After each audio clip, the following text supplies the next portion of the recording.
Hello दोस्तों, स्वागत है आपका हमारे YouTube channel government jobs update news channel पर। मैं हूं विकास। आशा करता हूं कि आप लोग सभी खुश होंगे, तंदुरुस्त होंगे। आज हम कुछ महत्वपूर्ण बातों पर बात करेंगे उत्तर प्रदेश होमगार्ड्स एनरोलमेंट के बारे में। जैसा कि आप लोग जानते हैं कि 41,624 पद की भर्ती निकली हुई है उत्तर प्रदेश पुलिस और पदोन्नति बोर्ड के द्वारा। आज हम स्टेप बाय स्टेप देखेंगे कि क्या एज क्राइटेरिया है, कब से लेकर कब तक एनरोलमेंट होगी, क्या फिजिकल स्ट्रेंथ है, क्या एग्ज़ाम पैटर्न रहेगा। आज हम एक ही वीडियो में हम इन सब बातों को डिस्कस करेंगे। तो चलिए हम शुरू करते हैं। सबसे पहले हम देखते हैं कि टोटल पोस्ट कितनी है। टोटल पोस्ट 41,424 पोस्ट हैं और आपको इसमें कितना भत्ता मिलेगा। तो आपको बता दें कि 600 रुपये पर डे आपको दिए जाएंगे इसमें ड्यूटी के दौरान। चलिए नेक्स्ट, इम्पोर्टेंट डेट्स। इम्पोर्टेंट 18 नवंबर से यानी कि आज की तारीख से यह फॉर्म भरे जाएंगे। 17 दिसंबर 2025 तक फॉर्म भरने की अंतिम डेट है। और शुल्क जमा यानी कि फ़ीस जमा आप 20 दिसंबर 2025 तक आप फीस जमा करा सकते हैं। और एग्ज़ाम डेट अभी घोषित नहीं हुई, अभी पता नहीं कब तक एग्ज़ाम होंगे। लेकिन आज हम इसमें एग्ज़ाम के बारे में भी डिस्कस करेंगे कि क्या एग्ज़ाम पैटर्न रहेगा और एग्ज़ाम के बाद क्या फिजिकल स्टैंडर्ड रहेगा। आज इस वीडियो में हम सभी बातों को डिस्कस करेंगे। तो चलिए हम अब देखते हैं आवेदन शुल्क। आवेदन शुल्क क्या रहेगा। जो ओबीसी हैं, जो जनरल ओबीसी ईडब्ल्यूएस के लिए 400 रुपये, SC ST के लिए 300 रुपये। और यह भुगतान डेबिट कार्ड, क्रेडिट कार्ड और UPI के माध्यम से ऑनलाइन होगा। आप अपने नज़दीकी किसी भी साइबर कैफ़े या अपने घर बैठे मोबाइल फ़ोन से आप इसको भर सकते हैं। अगर आप फ़ोन से भरना चाहते हैं तो मैं फ़ोन से कैसे फॉर्म भरा जाए इसके लिए मैं एक वीडियो डाल दूँगा, आप वहाँ पर जाकर देख सकते हैं। एलिजिबिलिटी क्राइटेरिया क्या होगा, इस पोस्ट के लिए कौन कौन एलिजिबल हैं उसके बारे में डिस्कस करते हैं।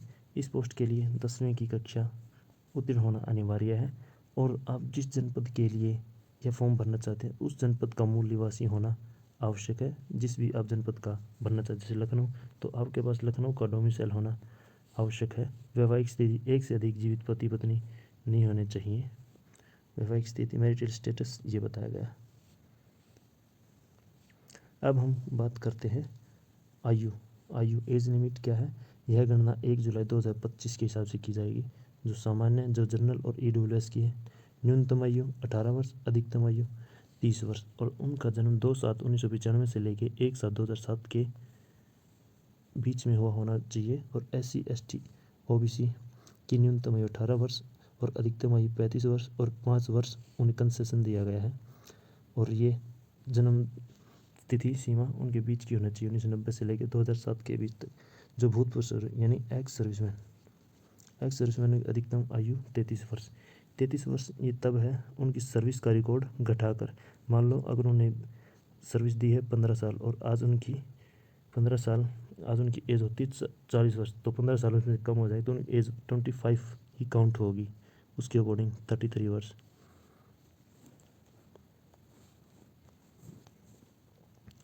चयन प्रक्रिया किस प्रकार रहेगी कि लिखित परीक्षा कैसे होगी, इसके बारे में डिस्कस करते हैं। इसका एग्ज़ाम ऑब्जेक्टिव होगा यानी कि 100 क्वेश्चन, कुल प्रश्नों की संख्या 100 होगी। एक प्रश्न 1 अंक का, समय अवधि 2 घंटे यानी पूरे 120 मिनट आपको मिलेंगे।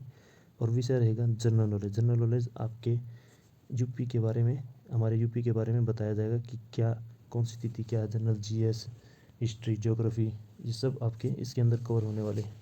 करंट अफेयर्स, आपको 25% कम से कम नंबर लेने होंगे यानी कि 100 अंक का पेपर है तो आपको 25 मार्क्स तो अवश्य आने चाहिए, तभी आपको पास माना जाएगा। इसके बाद आपकी कट ऑफ लगेगी। बोनस मार्क्स के बारे में देखते हैं। ये बहुत ही इम्पोर्टेंट बात है। कई हमारे तो बहुत सारे कैंडिडेट उनको पता नहीं होगा कि उन्हें बोनस मार्क्स मिलेंगे या नहीं मिलेंगे और मिलेंगे तो कितने मिलेंगे, हम उन्हीं के बारे में आप डिस्कस करेंगे। जो NCC में 3 तरह के सर्टिफिकेट्स होते हैं, 3 टाइप्स के। NCC में 3 टाइप्स के, A, B और C। A सर्टिफिकेट के लिए आपको 1 मार्क्स मिलेगा, बी सर्टिफिकेट के लिए 2 मार्क्स और सी सर्टिफिकेट के लिए 3 मार्क्स। आपदा मित्र प्रशिक्षण के पूरे 3 अंक मिलेंगे और स्काउट गाइड का 1 अंक, ड्राइविंग लाइसेंस का 1 अंक।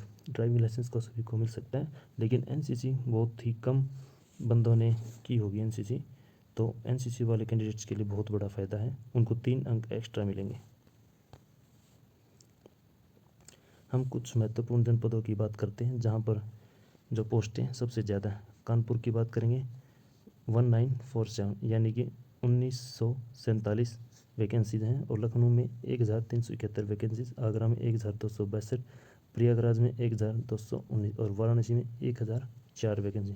कुल वैकेंसी आपको पता ही है, कुल पद कितने हैं, 41,424। अगर आरक्षण की बात की जाए तो महिलाओं को इसमें आरक्षण 20% दिया गया है, और भूतपूर्व सैनिक जो एक्स सर्विसमैन है उनको 5% दिया गया है, और जो हमारे स्वतंत्रता संग्राम सेनानी यानी कि जिनके माता पिता या दादा दादी ने स्वतंत्रता के रण में भूमि में भाग लिया था, भारत को आज़ाद कराने में भाग लिया था, उनको 2% कोटा दिया गया है, और बाकी जो बचा हो वो हमारे सब में बांट दिया गया है। 20% का मतलब ये है कि अगर 100 पोस्ट हैं तो 20 लेडीज़ को और 5 हमारे एक्स सर्विसमैन को, और 2% स्वतंत्रता संग्राम सेनानी आश्रितों को। महत्वपूर्ण निर्देश दिए गए हैं कि आपको यह फॉर्म भरने से पहले OTR 1 टाइम रजिस्ट्रेशन करना आवश्यक है। हम इसके बारे में भी एक वीडियो बना देंगे, आप वहां पर जाकर पूरी जानकारियाँ प्राप्त कर सकते हैं।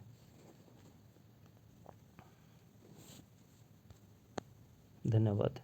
आपकी अगर और ऑफिशियली अगर आप कोई जानकारी चाहते हैं तो आप UPPIB इनके ऑफिशियल साइट UPBPB government.gov.in पर जाकर आप प्राप्त कर सकते हैं। आशा करता हूं कि आपको दी गई जानकारी आपको अच्छी लगी होगी। अगर आपको अच्छी लगी तो आप हमारे चैनल को सब्सक्राइब कर सकते हो, लाइक कर सकते हो और शेयर कर सकते हो। ऐसे ही इम्पोर्टेंट टॉपिक्स के लिए, न्यूज़ के लिए, गवर्नमेंट जॉब अपडेटेड के